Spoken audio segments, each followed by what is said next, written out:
Greetings. Happy full moon, everyone. How do you like full moons? What excites you about the full moon? Do you feel expansive and social and celebratory? When I first was learning about moon medicine, I learned that the new moon was the time for setting intentions, and the full moon was the time for celebrating, receiving whatever you received during that first half of the moon cycle. And I believe that's still true. There's an accuracy to that, and there's so much more. I tend to be more social, more open, more willing to do a public ceremony at full moon, and I still need to pay attention to how I treat myself in the build-up moments, what's known as the balsamic moon, those last 24 hours or so in the beginning of the full moon window. So I'm Diva Carla, and we are here now for the Divine Feminine Astrology reading for the Sagittarius full moon, which happened at 4:30 this morning, 4:30 a.m. Eastern Time. And I really thought I would get to this reading yesterday,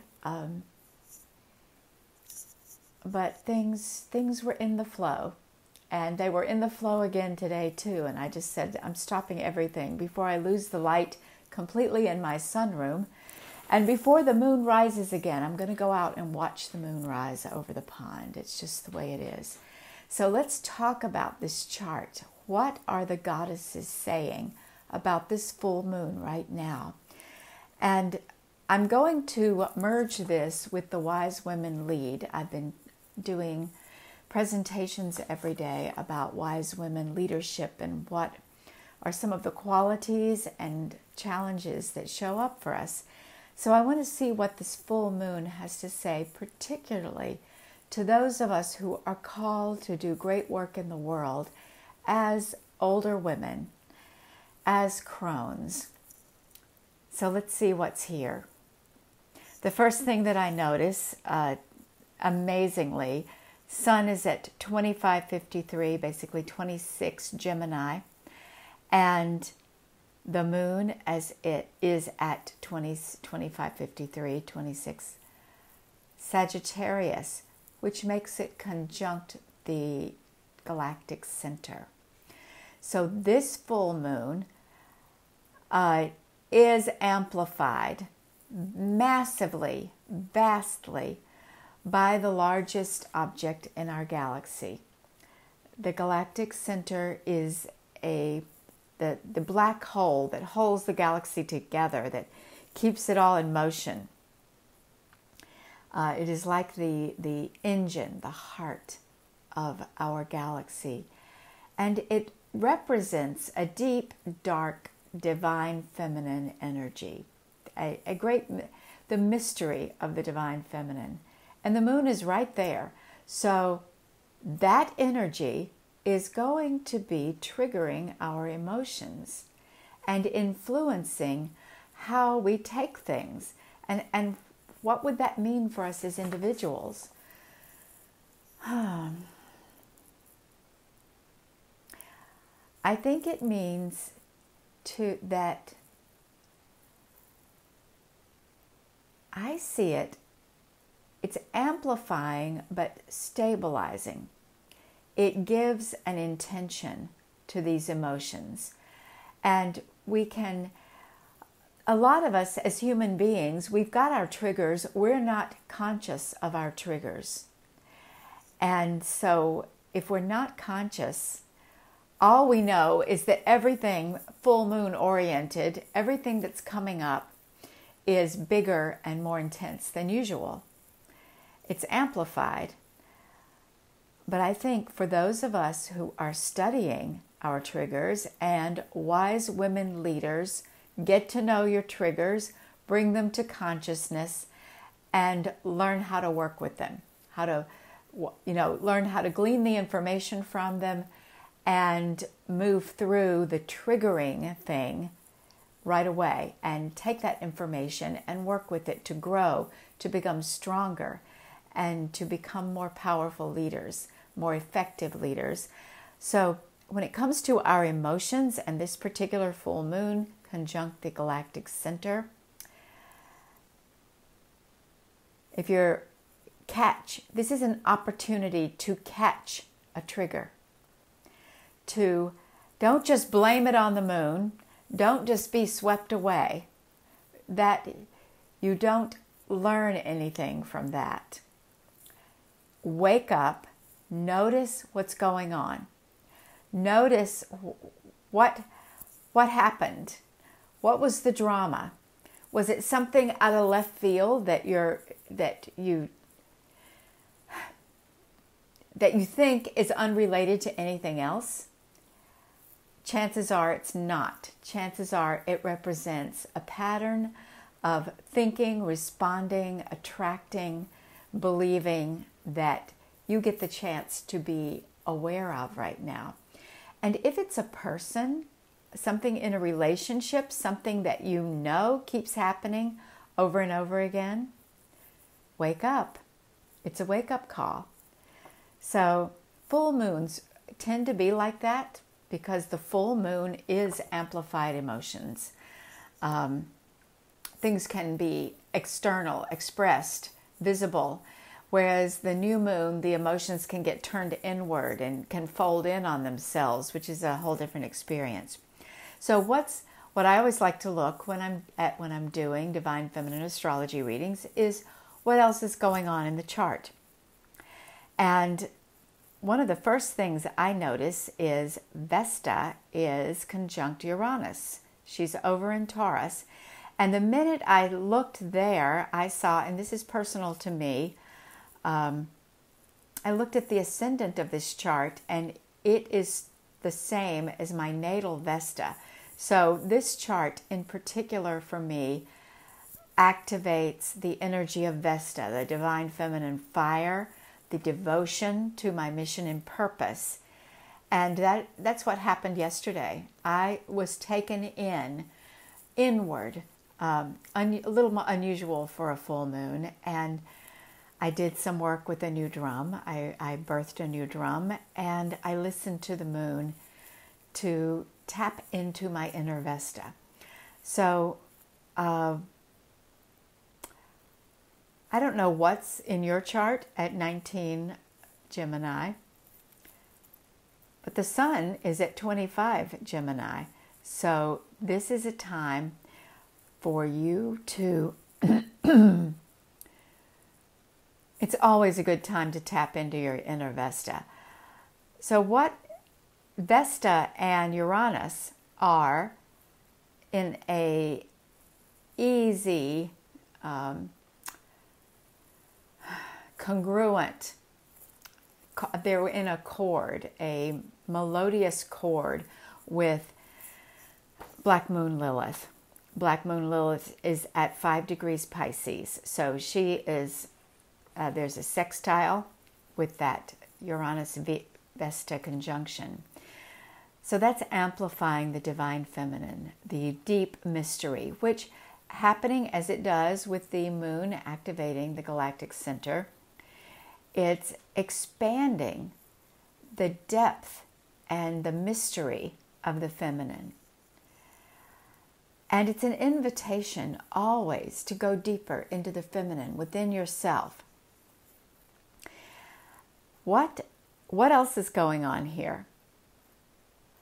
I see a grand square, or a grand cross, as it's also known as. And two corners of this cross are an exact opposition between Haumea in Libra. Haumea is the grandmother goddess of the Hawaiian people. So she is a crone.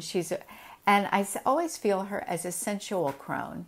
She is definitely of nature, of the sea and the sky, and the animals that live in the sky, and the mountains, and the tropics, and the sensuality of air and sky and water and earth all working together to create. And so she is the mother of Pele, the principal goddess of the Hawaiian people, the goddess of fire. And so she contains all the energy of all the divinities. And she's a crone, the grandmother, the oldest one. And she is directly opposite Eris in Aries. And Eris is as opposed to the sensual crone who is the grandmother and container of all things. She's the goddess of discord, envy, jealousy, spitefulness. And when you add that up to discord, it has a role. It upsets the status quo. And we are seeing a lot of that happen in this era as women are showing up in places of leadership, and young women are showing up, and young people are carrying this feminine Eris energy, saying, we're not going to take it anymore. We don't like the mess you've made of the world, and we're going to call you out on it. So these two diametrically opposed energies are facing off across the sky, and there's a lot of energy running along that line from the elder, the crone, and the more youthful and irritated and stop fucking with me or I'm going to fuck with you kind of energy of Eris. And the other corner of that grand square, which happens to be a grand cardinal square, this is Aries, Cancer, Libra, and Capricorn. There are 3 planets in Cancer, or 3 points in Cancer, opposite 3 points in Capricorn. So they are coloring the energy. It's like Eris and Haumea are activating, and in some ways Haumea is saying, we're going to hold this down. We're going to keep it. We're going to keep it together. We're going to keep it from completely spinning out of control. And Eris is saying, spin, spin, spin, go. And the planets in Cancer are, well, the North Node is exactly opposite Saturn. And so is Mercury and Mars. Mercury and Mars are conjunct in Cancer. So you have 2 planets that I associate with speed, with intensity, with moving quickly. And I think if you've got Mercury and Mars together, you could really light some fireworks. And here they are, square Eris, who is all about lighting some fireworks. So Mercury, the messenger, the swift one, swift of foot, the winged feet, and Mars, the focus, the fire, the masculine, the war. Yeah, these 2 work rather intensely with Eris, and Haumea's got her hands full containing them, or at least making sure their effect is ultimately to the highest good. Now, the fact that they're in Cancer, which is the sign of home and commitment, that helps. They're defending the home here. And Lord knows our home, our soul home, we need some defending right now and some activating. So they could be burning down the house, but with North Node and Haumea on one side, and they're opposite Saturn and Chariklo. So let's talk about what's over in Capricorn. Triple conjunction, Chariklo, Pluto. This has been going on for a long time. And it's got a few more months before they separate and Chariklo will begin to move on. Pluto, these 2 have been together since about 18 degrees of Capricorn. And Saturn, the Saturn-Pluto conjunction is exact later this year, I think. I forget now, because Jupiter's coming up in Saturn, and there's a lot of big stuff happening in 2020 in Capricorn. Saturn right now is retrograde, but it's still within 4 degrees, less than 4 degrees of Pluto, who's also retrograde. They're all retrograde right now. And Pluto, death and transformation. Saturn holds the container, keeps... Saturn is control and rule and law, and I think acts as a stabilizing force right here with the opposition to Mercury and Mars going on. Chariklo is the feminine consort counterpart of Chiron. She is a feminine healer. And she is also saying whatever is happening here is to the highest good. She is holding, she's pulling energy in the square with Haumea and unifying that. They're holding one side of this square, and then she's giving Eris. I think she's directing. Eris energy can be chaotic and wild, and we've certainly seen that because we have been working through the Eris-Pluto conjunction, the Eris-Pluto square for a really long time, and that's actually still applying. There's more to come with that. But all energy can be directed to the highest good.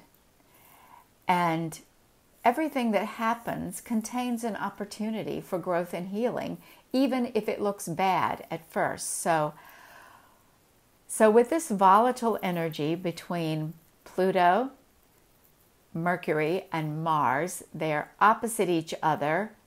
Pluto in some ways is saying, bring it on. Death and transformation can use your fire, can use your speed, can use your focus and direction and intensity. And then the North Node is saying destiny's involved here. And destiny, by definition, I believe, aligns to the highest good of all, no matter what things look like. And that can be very challenging for you if your own life is ass over tea kettle and the shit's hitting in the fan one way or the other. And you'll be okay. And seek support. Find support somehow. And if there is no support available to you in the human world, in your relationships, then go to nature and get support. Find a tree, a stone, a field, the sky. Get support. You are not alone, ever. And so, yeah, this is good. 2 stabilizing planets in Capricorn and 1 stabilizing planet in Cancer to hold down the more volatile planets that are really acting together. So much energy on those 2 corners, that particular opposition. That is a big part of what's going on. We have Venus square Nessus also. The glory that is Venus, the beauty that is Venus, who is heading into her exterior conjunction with the sun. She is quickly moving to catch up with the sun. And we can't see her right now. She's lost already in the sun's glare. And yet she still stands for all that is beautiful, all that is abundant, all that is bright and shining about the divine feminine and about us as human beings. and she's square Nessus. And Nessus is that which stands for the legacy of abuse and all of the things that would have us deny what is beautiful and abundant and exquisite and loving about ourselves. Where the sins of the father, the pain of the father and the mother is passed along, the grandfather and the grandmother, this is all passed along. And Nessus, I don't remember if I read this or if it's just the way I think of it. I see Nessus as going back 3 generations, and that typically people who were alive while you were alive. Many of us were born with one or more great-grandparents still alive. So I see that as really going back 3 generations. And it could be more, but definitely 3, where you can research it and know what's going on. If you need to. You don't always need to. So you can really just take Nessus material and heal yourself in your own life right now. So Venus this is an interesting thing. Venus, it happens to be in the 12th house of this chart. And I don't get too hot and bothered about houses when I'm doing these general charts of the full and new moons, but it does represent that she's in the shadows. And she's actually in the opposite of the shadows. She is lost in the light of the sun. But she's going to go behind the sun relative to the earth. So she will be in the shadow of the sun, which is kind of an interesting concept. And she's square Nessus right now at this full moon, where emotions are amplified. And so Nessus always talks about where the opportunity for healing is. All that stuff that came in from your ancestors, from your own early life, you say, I heal it now. I will not leave this planet with this shit unhealed. So this square and Venus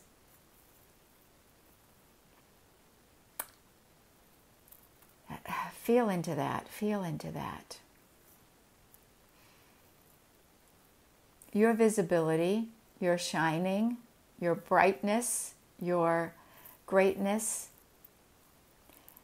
all wants.